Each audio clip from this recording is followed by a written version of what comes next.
Hello and welcome to 31 Days of Terror day number 20. And I have 3 spooky stories for you today, and story number 1 comes from Miranda. Recently, I had an interesting experience with a dream.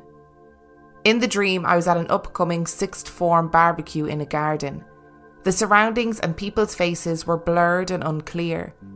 My mum, who I vaguely felt was with me for some reason, led me over to the back of the garden where there was a trestle table covered in blurry vinyl records. I spent a while looking at the records, my back to the rest of the action. Suddenly I heard a crash behind me, and through the fence of the garden burst a man in a 1920s style black and red cylindrical racing car, seemingly feverish. Strangely, although everything else in the dream was blurry, this man and his car were extremely clear, with incredible detail to his face. It was almost like when photographers blur out the background of a photo to focus on one subject. He seemed as if he had rushed to get there, and even in the dream I remember thinking how out of place and strange he was. I felt I had to talk to him, but I could not. The man was distinctive, tanned with long, brown, slightly matted looking hair, a large nose, and a bare, muscular torso beneath a matching red and black leather jacket. Looks-wise, he was not the sort of person you see every day, and did not look like anyone I knew. Before I could reach him, the dream ended abruptly and I awoke. The day after I had the dream, my dad asked me to come with him to an unfamiliar part of town where he was going to collect an eBay order.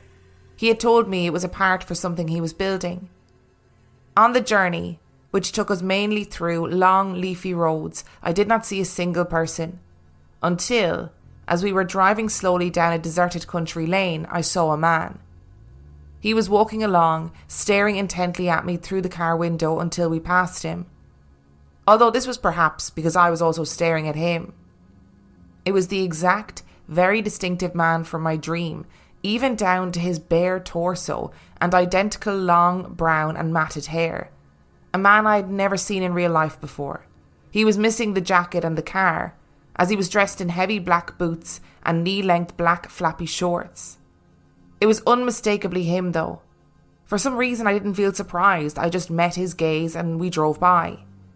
My dad saw him too, and remarked that it was a strange place to walk in the heat. We reached the eBay house and my dad went inside alone. It turned out he had surprised me with a record player, which of course I was very happy about. I should add that although there was a surprise that I was not expecting, I did really want one and already had a collection of records, so it was not completely random. Perhaps it was just a coincidence. But it seemed like the man wanted to, and for some reason, tell me that I was getting a record player by bursting into my dream as I was looking at the records, as strange as that sounds. As someone who is very interested in psychic and paranormal things, I like to think that I have very occasional and slightly useless psychic ability. Another small tale of my short-distance psychic powers is when I watched the TV programme Catchphrase for the first time when I was about 14. After getting the gist of it, I had a very strong image in my mind that the next video clue was going to be for the very weak catchphrase, palm tree, and it was going to be the trunk of a tree with human hands as the leaves. The video played, and it was exactly what I imagined. Oh, I loved Catchphrase so much. Catchphrase is so good.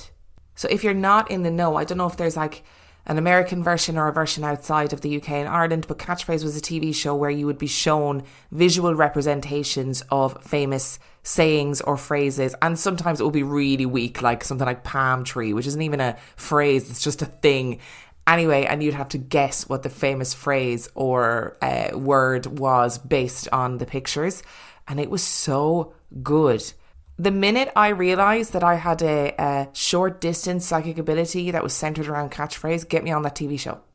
Get me on the TV show and I'm going to win a couple of £100 or whatever it is. I think the prize money was pretty small, definitely when it was on in the 90s. I think there's also a revamp of Catchphrase.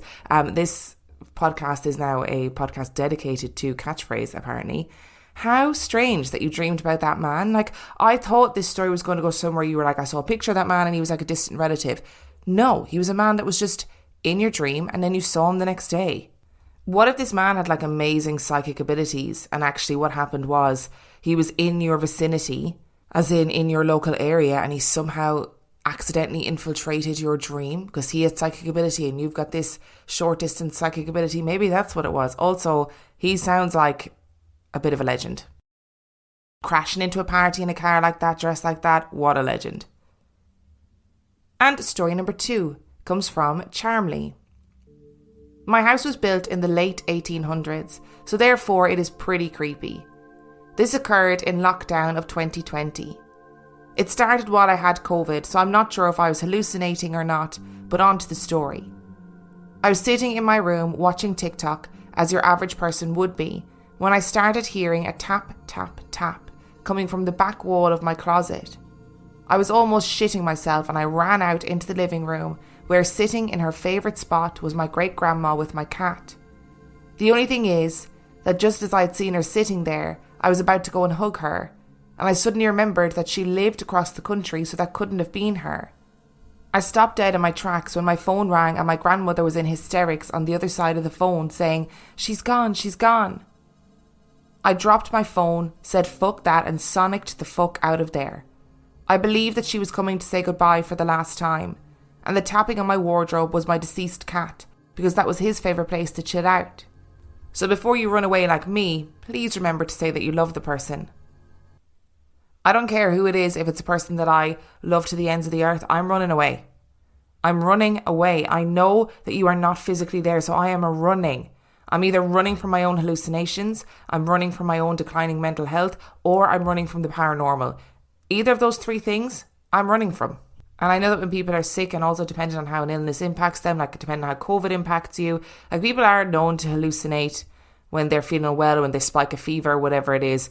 But that sounds like a weirdly, perfectly timed hallucination for it to be a hallucination, you know? Sounds like your great-grandmother just came to say goodbye. Today's episode is brought to you by HelloFresh. Welcome back, everyone. So good to see you all back again this week. It is such a shame that Chupacabra couldn't make it, but given the reports this week that he is in fact a dog, perhaps Monsters Anonymous is not the best place for him. Now today, we're going to recap on what we learned last week, which was... That's right! HelloFresh, America's #1 meal kit. You guys were really paying attention. So how can we use HelloFresh as a great alternative to hunting and consuming humans? You've all got New Year's goals, and HelloFresh is here to help you achieve them. Skip the grocery store and skip that eternal rat race of hunting humans and take control of your time and budget with delicious recipes delivered right to your cave without all of the worry of being caught on camera and put in a paranormal YouTube compilation. Okay, Mothman. I appreciate your contribution, but remember last week we talked about using our indoor voices or indoor echolocation. You are very loud in this small space. Also, please keep the death prophecies to the end of the session as it upsets the other entities. Thank you. Let's continue. With HelloFresh, eating well in the new year can be stress-free and delicious. With over 35 weekly recipes, they have the options that you're looking for to help you achieve those goals. Choose calorie smart and carb smart recipes, or even customize select meals by swapping proteins or sides, upgrading your proteins, or adding protein that isn't human to a veggie dish. Also, I'd like to think I wasn't this patronising as a teacher, but I probably was. And I can tell you that I have received a whopping 89 HelloFresh boxes thus far, and I love it. Helps me to eat better, save money, limit my food waste, etc. Okay, Bigfoot. I love that you are trying really hard, but I'm going to go ahead and ask you to remove my leg from your mouth, okay? Some people are into it, not me. Why don't you use that energy to go to hellofresh.com/reallifeghoststories22 and use code reallifeghoststories22 for 22 free meals plus free shipping. Now everybody say it with me. That's hellofresh.com/reallifeghoststories and use code reallifeghoststories22 for 22 free meals plus free shipping. Welcome to BreezeLine, where the sky's the limit thanks to better internet. With lightning-fast speeds up to 1 gig, you can game like a boss, stream like a pro, and watch like there's no tomorrow. Stream, watch, post, send, and trend. Do it all with our fiber-powered network, bringing you reliable, fast internet. Welcome to BreezeLine. Visit breezeline.com for latest offers. Service subject to availability. New customers in select areas only. Visit breezeline.com for details. And story number 3 comes from Sean. I'm part of a large Irish family. My parents came over to England in the 1950s to find work. My father was from Derry, and my mother was a girl from Cork. They found each other in a textile factory, married and settled in Bradford in West Yorkshire. Like any good Irish Catholic family, they had a large horde of children. I'm the youngest of 9. I have 7 older brothers and a sister. So you can imagine the madness in the house with 11 people all crammed in together. Think of Home Alone the night before the Paris trip, but in a council house. We survived by eating Irish stew, fish and chips, eggy bread, and chip and crisp sandwiches. Most meals originated from a bag of spuds. We spent many a night trying to scare each other, and one of my favourite memories was when we recounted endless ghost stories around the fire on a winter's night. Better still when Mum couldn't pay the electricity bill and we'd get out the candles, torches and duvets and sink into the cosy atmosphere with Mickey my Whippet at our feet and spent hours talking about ghostly goings-on, toasting bread on the gas fire in the front room. Father, mother, 7 boys aged from 17 to 6 years old, Maria, my sister, with a potato gun. You didn't want to go near her room, she would shoot your toes from under the door. Me being the baby listening to the fascinating but terrifying tales of our family ghostly experiences. There was not enough seats for us all, so I would just sit on the floor snuggled next to the dog, feeling the warmth of the fire and eagerly awaiting the next spooky true tale. One of the most eerie stories was Maria's story of her experience with the dancing ghost. One evening, Maria was around 15 years old. She was the only sibling with her own room. She was lying on her bed reading her Just 17 magazine and listening to her Kate Bush album quietly on her record player. This was long before Stranger Things, and this was also written in March, long before she was used in that show. It was 11 p.m. at night, and most of the house were asleep. Maria had just left school, so had become a bit of a night owl and would usually be known to be down in the kitchen for a midnight nocturnal snack at any godforsaken hour. Maria had wild brown curly hair and was often mistaken for her pop idol Kate Bush. She heard her mother shouting from the 2 doors down the corridor, "Maria, what are you doing? Get back into your bed and stop being silly." My sister sat up, confused, and yelled back, "What are you talking about? I am in bed." Her mother yelled back, "Just stop messing around, will you?" Maria shook her head and laid back on her pillow, assuming it was one of her younger brothers playing a trick on their mother. The bedroom door pushed itself open. Maria sat up. She was about to warn her brother from entering her space. She knew her mother couldn't have made it from her own bedroom in those brief few seconds. The temperature dropped in the room and she knew something was not quite right. She watched as the door to her room kept opening and was stuck frozen when a young girl in a white dress appeared at the door. The girl moved back and forward as if she was dancing to music. The girl held out her arms, her wrists held out like a puppet on a string. She moved back and forth, her arms moving up and down, stretching out in front of her. Maria was frozen in fear. She couldn't move her body. Her mind was trying to encourage her to get off the bed and run, but where she would run to if her legs worked. The girl was blocking the only escape. Maria watched as the girl stared at her transfixed, still moving her arms and shoulders to the music. She was approaching slowly in a shuffling motion, getting closer and closer to the bed. The room felt like a freezer, and Maria tried to cry out. Her mouth was open, but nothing would come out. She tried to scream, but only quiet whimpers escaped her mouth. "Mum, Mum, help me, Mum." No sound was coming out. The ghost girl drew closer to her on the bed and picked up each of Maria's wrists in her ghostly hands. She then just smiled and moved Maria's arms up and down like some eerie ghost dance. The ashen-faced girl just smiled and danced. Seconds later, the ghost was gone and Maria was no longer paralysed. She jumped off the bed and ran into our mother's bedroom in utter terror. She sat on the edge of our mother's bed, shaking in shock. The next day, my mother explained that she had seen a girl with long flowing brown hair peeking into her room in the dark of night several times and assumed it was my sister.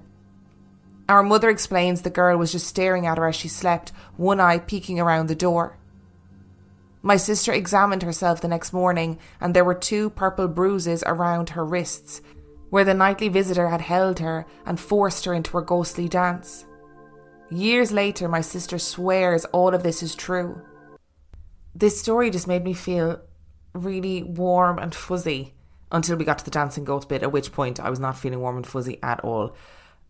I just love that obviously your parents didn't have very much money, but instead of putting it on to the kids and being like, oh, we can't pay the electricity bill, so it's a big drama, it was like, okay, can't pay the electricity bill, but we'll turn it into something really positive. Get the candles out, make toast on the fire, tell ghost stories. Oh, it just wrapped me in warm coziness. And all of the food that you just described, stew, fish and chips, eggy bread, crisp sandwiches, like those are all my go-to comfort foods. When I'm missing home, when I'm feeling like, oh, I just need to be looked after a little bit, I always go back to like childhood comfort Irish meals. Anyway, that besides all of that, love that your sister had a potato gun that she was shooting every wind, because those things used to hurt, potato guns. They were very annoying. Maria's story on its own, right, sounds like a case of sleep paralysis. Really extreme case of sleep paralysis. And also, I don't think we've ever really had stories where sleep paralysis have caused physical injuries. Like waking up in the morning and having bruises around your wrists, that's terrifying. But the fact that her ma was seeing this girl peeping her head around the corner and thinking, oh, for fuck's sake, Maria, like, stop playing a prank on me. And that whole visual of this puppety dancing ghost crawling up the bed and using Maria's arms to dance, that's a big old no-go for me. What a great story. Absolutely loved it. Thank you so much for listening to today's episode. Thank you to Miranda, Charmley and Sean for sending in your stories. Remember, if you would like to send in your story, you can do so by emailing it to reallifeghoststoriespodcast@gmail.com. You can also check out the website reallifeghoststoriespodcast.com. And if you are desperate for extra content, you can sign up to patreon.com/reallifeghoststories, where for $5 a month or $2 a month, you get access to heaps of extra content, as well as every single main and mini episode completely ad-free. And on that note, I shall see you next time.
%, of households that start the year with Peloton are still active a year later. 92% because of a bike? Not just bikes. We also make treadmills and rowers. Oh, let me guess, for elite athletes only, right? Nope. It doesn't matter if you're an avid exerciser or new to working out. Peloton can help you achieve your fitness goals. 92% stick with it. So can you. Try Peloton bikes, tread or row risk-free with a 30-day home trial. New members only. Not available in remote locations. See additional terms at onepeloton.com/home-trial.